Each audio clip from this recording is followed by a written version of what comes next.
கதைகளுக்கு பின்னாடி ஒவ்வொரு அர்த்தம் இருக்கும். அந்த காலத்துல நடந்த எல்லா நிகழ்வுகளும் மனிதனுக்கு தேவையான தத்துவங்களை உணர்த்தக்கூடிய வகையில தான் அமைஞ்சிருக்கு.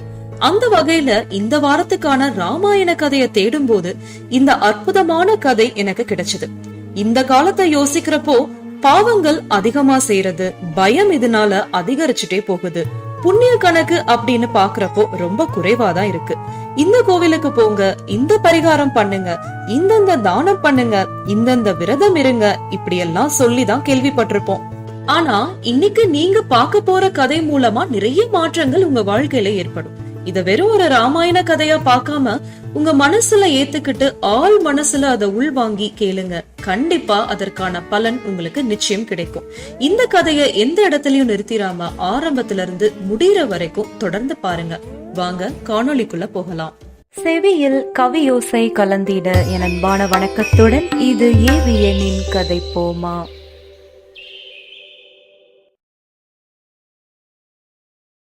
முன்னொரு காலத்துல பாக்லீக தேசத்தை இலன்னு ஒரு அரசன் ஆண்டுட்டு வந்தாரு. அவரு கர்த்தம பிரஜாபதியுடைய மகன்.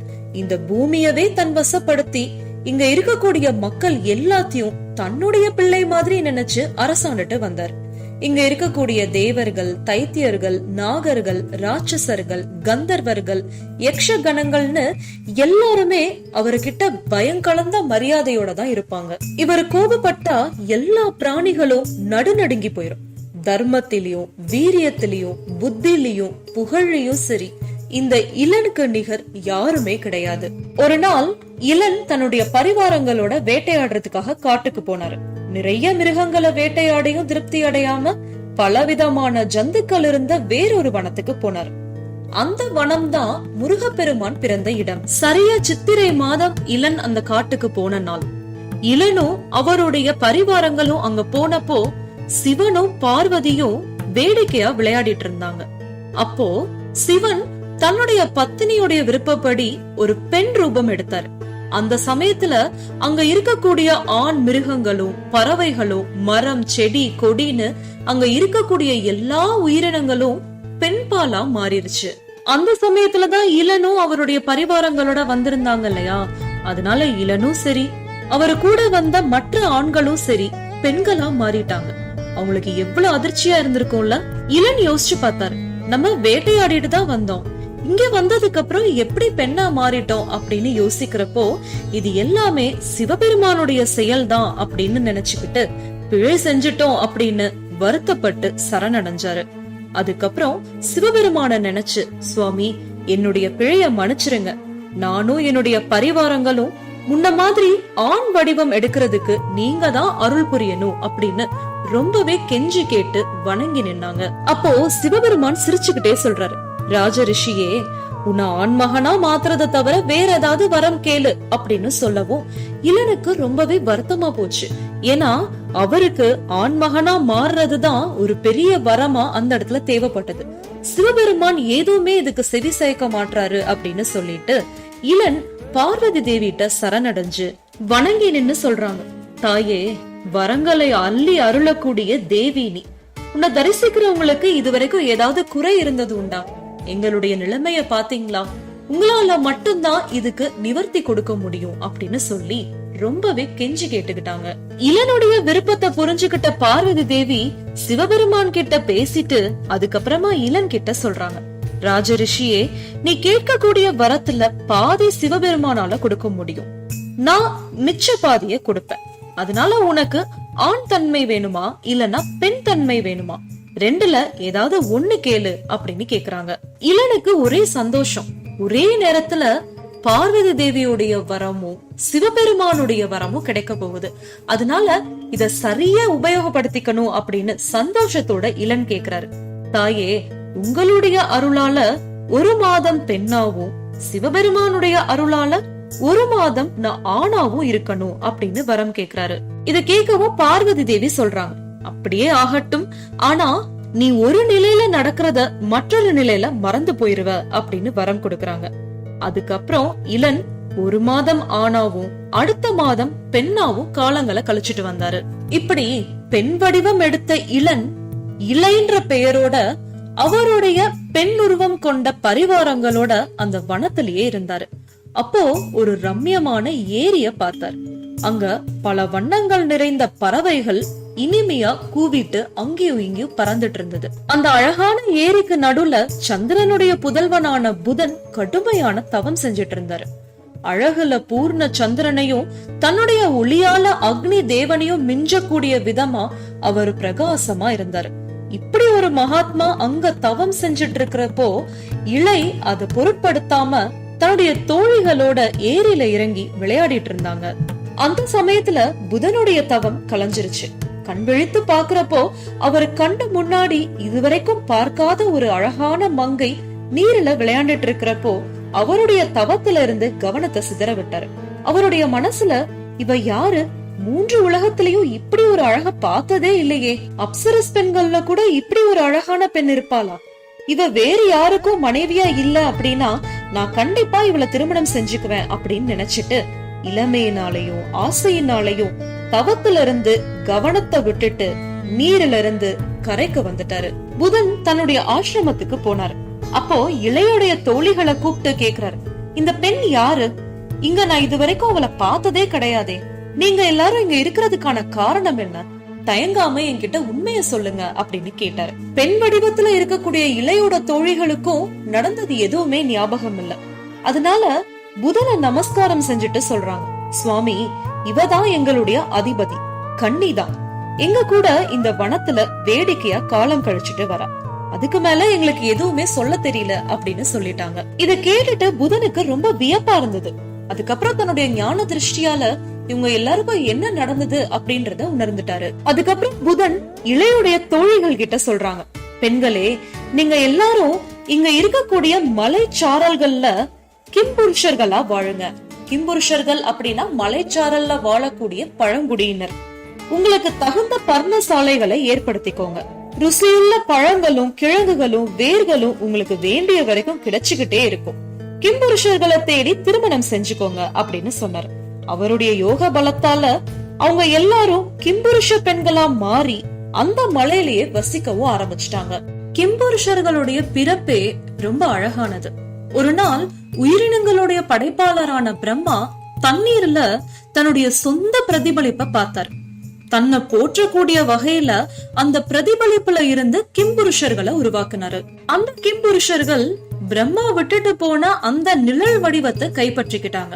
அதனாலதான் அவங்களும் அவங்களுடைய வாழ்க்கை துணைவர்களும் ஒவ்வொரு நாளும் விடியற் காலையில பிரம்மாவை சொல்லியே புகழ்ந்து பாடுவாங்க. அதிகாலையில சூரிய உதயத்திற்கு 1.5 மணி நேரத்துக்கு முந்தைய நேரம் தான் பிரம்ம முகூர்த்தம் அப்படின்னு சொல்றாங்க. இந்த நேரமே கிம்புருஷர்களால தான் கொண்டு வரப்பட்டது. இந்த பிரம்ம முகூர்த்தத்தப்பதான் ஆன்மீக நடவடிக்கைகள் எல்லாமே நடக்குது. அதிகாலையில செய்யக்கூடிய இந்த ஆன்மீக செயல்ல கிடைக்கக்கூடிய பலன் வேற எந்த நேரத்திலயும் அவ்வளவு அதிகமா கிடைக்கிறது கிடையாது. சரி, இப்போ கதைக்கு வருவோம். இளையுடைய தோழிகள் போனதுக்கு அப்புறமா இளை தனியாதான் அந்த வனத்துல இருந்தாங்க. புதன் இளைய பார்த்து சொல்றாங்க, பெண்ணே, நான் சோமதேவதையுடைய மகன். என் மேல பாசம் வச்சு எனக்கு மனைவியா இரு அப்படின்னு கேட்டாரு. இளைக்குதான் தன்னை சுத்தி என்ன நடக்குதுன்னே தெரியலையே. தான் எதுக்காக இந்த காட்டுக்கு வந்தோம், தான் கூட இருக்கக்கூடிய பெண்களுக்கு என்ன நடந்தது அப்படின்னு எந்த கேள்விக்குமே அவங்களுக்கு பதில் தெரியல. அந்த சமயத்துல புதன் இப்படி ஒரு கேள்வி கேட்கவும் உடனே சம்மதம் தெரிவிச்சுட்டாங்க. உடனே இளைக்கும் புதனுக்கும் திருமணம் நடக்குது. வசந்த காலம் அவங்களுக்கு இனிமையாவே போச்சு. ஆனா 1 மாதம் கழிச்சு இளனா மாறிட்டாரு. அந்த சமயத்துல புதன் எந்த ஒரு ஆதாரமும் இல்லாம தன்னுடைய கைகளை உயர தூக்கி ஏரிக்கு நடுவுல நின்னு கடுமையான தவம் செஞ்சிட்டு இருந்தாரு. அத இளன் பாத்துட்டாரு. இப்போ ஆணா இருக்கிறதுனால பெண்ணா இருக்கிறப்போ என்ன நடந்ததோ அது எதுவுமே அவருக்கு நினைவுல இருக்காது. அதனால தான் முன்னாடி கடுமையான தவத்துல இருக்கக்கூடிய புதனை பார்த்து கேக்குறாரு, மகரிஷியே, நான் என்னுடைய பரிவாரங்களோட வேட்டையாடிக்கிட்டே இந்த மலைக்குள்ள நுழைஞ்சேன். கொஞ்ச நேரம் முன்னாடிதான் கண் விழிச்சு பார்த்தேன், யாரையுமே காணோம். என்னுடைய படை வீரர்களுக்கும் பரிவாரங்களுக்கும் என்ன ஆச்சு? அவங்க எல்லாரும் எங்க இருக்காங்கன்னு தெரியுமா அப்படின்னு ரொம்ப பணிவோட கேட்டாரு. புதனுக்கு தான் நடந்த எல்லாமே தெரியும் இல்லையா, அதனால ரொம்ப அமைதியா சமாதானப்படுத்துறாரு. மகாராஜா, வருத்தப்படாதீங்க, நடந்த எல்லாத்தையும் நான் சொல்றேன். இந்த வனத்துக்கு வேட்டையாடுறதுக்காக நீங்களும் உங்களுடைய பரிவாரங்களோட இங்க வந்தீங்க. அப்போ ஒரு கோரமான கல் மழையில சிக்கிக்கிட்டீங்க. அதுல உங்க கூட வந்த எல்லாருமே இறந்து போயிட்டாங்க. பயங்கரமான காற்றாலையும் மழையாலையும் அலக்கழிக்கப்பட்டு என்னுடைய ஆசிரமத்துக்கு வந்து தூங்கிட்டீங்க. இனி நீங்க எதுக்குமே கவலைப்பட வேணாம், பயப்படாம இருங்க. பழங்களையும் கிழங்குகளையும் சாப்பிட்டு இங்கேயே உங்க இஷ்டம் போல இருங்க அப்படின்னு சொன்னாரு. புதன் சொன்னதை கேட்டதுக்கு அப்புறமா இளைக்கு கொஞ்சம் ஆறுதலா இருந்தது. இருந்தாலும் மனசுக்கு ரொம்ப வருத்தமா இருந்தது. புதன் கிட்ட சொல்றாரு, சுவாமி, என் கூட வந்தவங்க இறந்து போனதுக்கு அப்புறமா எனக்கு இங்க என்ன வேலை? அது மட்டும் இல்லாம என்னுடைய நாட்டை விட்டுட்டு நாங்க இருக்கிறது முறையா இருக்காது. அதனால நான் திரும்ப என்னுடைய நாட்டுக்கு போறதுக்கு உத்தரவு கொடுங்க. ஒருவேளை நான் இங்கதான் திரும்பி வரணும் அப்படின்னா என்னுடைய மூத்த புதல்வனுக்கு அரச பட்டம் கட்டிட்டு நான் திரும்ப இங்கே வந்துடுறேன். அவன் தர்மாத்மா, புகழ் பெற்றவன். தன்னுடைய நாட்டை நீதியோடையும் நேர்மையோடையும் ஆழ்வான். மனைவி, மக்கள், சுற்றத்தார், நண்பர்கள்னு என்னுடைய குடிமக்கள் எல்லாத்தையும் விட்டுட்டு எனக்கு தனியா இங்க இருக்கிறதுக்கு மனசு வரல. அதனால நீங்க என்ன தடுக்காதீங்க அப்படின்னு ரொம்ப கெஞ்சி கேட்டுக்கிட்டாரு. புதனுக்கு தான் இளனுடைய சூழ்நிலை நல்லாவே தெரியும் இல்லையா? அதனால சொல்றாரு, அரசனே, நான் சொல்றத கேளு. இப்போதைக்கு நீ இங்க இருக்கிறது தான் உனக்கு நல்லது. உன்னுடைய குல கோத்திரங்களை பத்தி எனக்கு நல்லாவே தெரியும். வருத்தப்படாத. 1 வருஷம் வரைக்கும் நீ இங்கேயே தங்கி இருந்தனா உனக்கு உண்டான பரம நன்மைய நானே செஞ்சு வைப்பேன் அப்படின்னு சொன்னதுக்கு அப்புறமா அந்த மகா முனிவருடைய சொல்லுக்கு கட்டுப்பட்டு இளன் அங்கேயே இருக்கிறதுக்கு சம்மதம் தெரிவிச்சாரு. அதுக்கப்புறம் என்ன, இளன் 1 மாதம் பெண்ணா புதன் கூட சுகங்களை அனுபவிச்சாரு. அடுத்த மாதம் இளன் தர்ம நோக்கமுடைய ஒரு ஆணா கழிச்சாரு. அப்புறம் என்ன, காலங்கள் போகுது. கிட்டத்தட்ட 9 மாதங்கள் கழிச்சு இளை ஒரு ஆண் மகனை பெற்றெடுத்தான். ஒளி வீசக்கூடிய அழகுனாலையும் வடிவத்தினாலையும் அந்த குழந்தைக்கு புருருவஸ் அப்படின்னு பெயர் வச்சு புத பகவானே அத வளர்த்தாரு. அது வரைக்கும் இளனுக்கு தர்ம கதைகளை சொல்லி அங்கேயே தங்க வச்சிருந்தாரு. அதுக்கப்புறம் 1 வருடம் கடந்ததுக்கு அப்புறமா இளை ஆண் உருவத்தை அடைஞ்சதுக்கு அப்புறமா மகா ஞானியான புதன் நினைக்கிறாரு, இளன் நிரந்தரமா ஆண் உருவம் எடுக்கிறதுக்கான வழிகளை யோசிச்சாரு. அதுக்காக தங்கூட சம்வர்த்தனர், சயவனர், அர்ஷ்டநேமி, பிரத்மேதனர், மௌத்கலர், துர்வாசர் அப்படின்னு பெரிய பெரிய முனிவர்களை அவருடைய இடத்துக்கு வரவழைச்சாரு. புதன் சொல்றாரு, இந்த அரசன் கர்த்தம பிரஜாபதியுடைய மகன் இளன். உங்களுடைய தவ வலிமையால இவருடைய நிலைமைய பத்தி உங்களுக்கு நல்லாவே தெரிஞ்சிருக்கும்.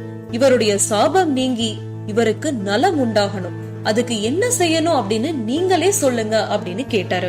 இப்படிப்பட்ட மகா முனிவர்கள் ஒரே இடத்துல சந்திச்சதுனால ரொம்பவே மகிழ்ச்சியோட இருந்தாங்க. இளனுக்கு பரம மங்களத்தை உண்டு செய்யறதுக்காக ஒவ்வொருத்தவங்களும் அவங்களுடைய அபிப்பிராயங்களை மாறி மாறி சொல்லிட்டு இருந்தாங்க. அப்போ கர்த்தம முனிவர் சொல்றார், இளனுக்கு நம்ம தான் உபாயம் செஞ்சு கொடுக்கணும். சிவபெருமானாலதான் இந்த சாபம் நடந்தது. அவரால மட்டும்தான் அதை நீக்கவும் முடியும். அஸ்வமேத யாகம் ஒண்ணு செஞ்சு அவரை துதிப்போம்.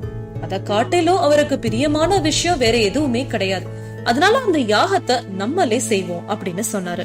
மற்ற ரிஷிகளும் அதுக்கு சம்மதம் தெரிவிச்சாங்க. சம்பர்த்தருடைய சீடரான மருத்தர் தான் அந்த யாகத்துக்கு தேவையான பொருட்களை கொண்டு வந்து சேர்த்தாரு. அதுக்கப்புறம் புதனுடைய ஆசிரமத்துக்கு பக்கத்திலேயே அந்த மகா யாகம் விதிப்படி நடந்துச்சு.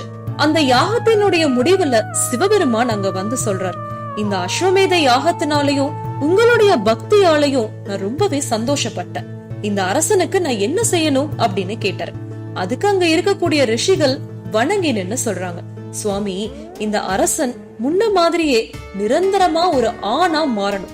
அதுக்கு நீங்க தான் அருள் புரியணும் அப்படின்னு வேண்டிக்கிட்டாங்க. சிவபெருமான் அவ்வாறே ஆகட்டும் அப்படின்னு அருள் கொடுத்துட்டு அங்க இருந்து மறைஞ்சிட்டாரு. அங்க இருக்கக்கூடிய பிரம்ம ஞானிகள் எல்லாரும் ரொம்ப சந்தோஷமா அங்க இருந்து கிளம்பிட்டாங்க. இளன் புதன் பகவான்கிட்ட வணங்கி நின்னு நன்றியோட விடை பெற்றுட்டு தன்னுடைய பழைய நாடான பாக்லீக தேசத்தை விட்டுட்டு மத்திய தேசத்துல பிரதிஷ்டானம் அப்படின்னு ஒரு புதிய நகரத்தை நிர்மாணிச்சு அத தலைநகரமா ஆக்கிட்டு பல காலம் நல்லாட்சி நடத்தினாரு. காலப்போக்குல இளன் பிரம்மலோகத்துக்கு போயிட்டாரு. அதுக்கப்புறம் அவருடைய மகனான புருருவஸ் தான் ஆட்சி பொறுப்பை ஏத்துக்கிட்டு பல காலங்கள் தன்னுடைய குடிமக்களுக்கு அற்புதமான ஆட்சியை கொடுத்தாரு. அஸ்வமேத யாகத்தினுடைய மகா மகிமைய சொல்லக்கூடிய இந்த கதையை தான் ஸ்ரீ ராமபிரான் தன்னுடைய இளைய சகோதரர்களுக்கு சொல்லிட்டு இருந்தாரு.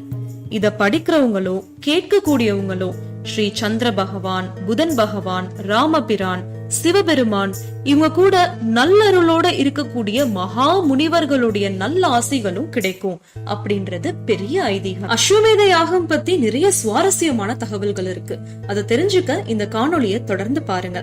அஸ்வமேத யாகம் அப்படின்றது 3 காரணங்களுக்காக செய்யப்படுது. முதல் காரணம் பாவங்கள்ல இருந்து பரிகாரம் தேடுறதுக்காக அஸ்வமேத யாகம் செய்யப்படுது. இரண்டாவது, சில அரசர்கள் மற்ற நாடுகளை ஆக்கிரமிப்பு செய்யறதுக்காக அஸ்வமேத யாகம் செய்யறாங்க. மூன்றாவது, 100 அஸ்வங்கள் அதாவது 100 குதிரைகளை தானம் செஞ்சா இந்திரருக்கே அரசராக கூடிய சக்கரவர்த்தியா இருக்க முடியும் அப்படின்ற பலன் இந்த அஸ்வமேத யாகம் மூலமா கிடைக்கும். இந்த அஸ்வமேத யாகம் அப்படின்றது சுற்றுச்சூழலுடைய சமநிலையும் மனோ தத்துவ சூழலையும் சுத்திகரிக்கிறதுக்காக காயத்ரி மந்திரத்தோட இணைக்கப்படுது. அஸ்வா அப்படின்னா சமூகத்துல பரவி இருக்கக்கூடிய தீமைகளை அடையாளப்படுத்துறது. மேதா அப்படின்னா இங்க இருக்கக்கூடிய அனைத்து தீமைகளையும் வேர்கள்ல இருந்தே அகற்றக்கூடியது. இந்த அஸ்வமேத யாகத்துல பங்கு பெற்றோம் அப்படின்னா தீமைகள்ல இருந்து விடுபட முடியும். நமக்கே நற்பண்புகளும் குணங்களும் அதிகரிச்சு சிறந்த குடிமக்களா மாறக்கூடிய அதிக மன உறுதி கிடைக்குமா. இப்படிப்பட்ட யாகங்கள் எங்கெல்லாம் நடக்குதோ அந்த பகுதிகள் எல்லாம் குற்றங்கள் ரொம்பவே கம்மியாதான் நடக்கும். இப்படிப்பட்ட யாகங்கள்லாம் இந்த சமுதாயங்கள், நாடுகள், கண்டங்கள் அப்படின்னு இந்த முழு உலகத்தையும் ஒன்றிணைக்கிறதுக்காக நடத்தப்படுது. இதனால நம்ம பிரகாசமான எதிர்காலத்தை நோக்கி முன்னேற முடியும். இந்த அஸ்வமேத யாகத்துல சூரிய கடவுளுக்கும் பக்தி செலுத்துவோம். அதனால மக்கள் எல்லாரும் சூரியனுடைய உணர்வு மூலமாவும் பயனடைவாங்க. முழு உலகத்தினுடைய குண்டலினியை எழுப்புறதுக்காக அஸ்வமேத யாகம் வேத தத்துவத்தை உலகளாவிய தத்துவமாக மாற்றுறதுக்காக நடத்தப்படுது. பாத்தீங்களா, இதுவரைக்கும் அஸ்வமேத யாகம் அப்படின்னா குதிரையை அலங்கரிச்சு நாடு முழுவதும் வலம் வர வச்சு அந்த குதிரையை யார் எதிர்த்து நிக்கிறாங்களோ அவங்களோட போரிட்டு அந்த நாட்டை கைப்பற்றுறது அப்படின்னு மட்டும்தான் நினைச்சிட்டு இருந்தோம்.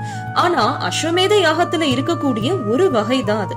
இந்த காணொளி மூலமா அத நம்ம நல்லாவே தெரிஞ்சுக்கிட்டோம்.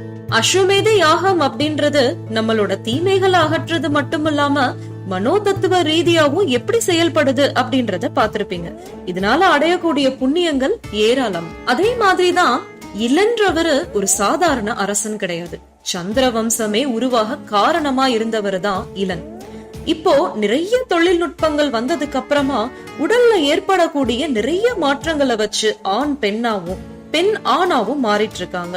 ஆனா அந்த காலத்திலேயே இளன் ஆணாவும் பெண்ணாவும் இருந்து ஒரு வம்சமே உருவாகிறதுக்கு முக்கியமான காரணமா இருந்திருக்கிறாரு. இவருக்கும் சந்திர வம்சத்துக்கும் என்ன சம்பந்தம், அதை தெரிஞ்சுக்கணும் இல்லையா? அதுக்கு அடுத்த வாரம் வரப்போற காணொலிய காத்திருந்து பாருங்க. இந்த காணொளி உங்க எல்லாருக்கும் பிடிச்சிருக்கும் நிச்சயமா நம்புறேன். இத்துடன் இந்த காணொளி இனிதே முடிவடைகிறது. மீண்டும் மற்றொரு காணொளியில் கதைப்போமா? நன்றி, வணக்கம்.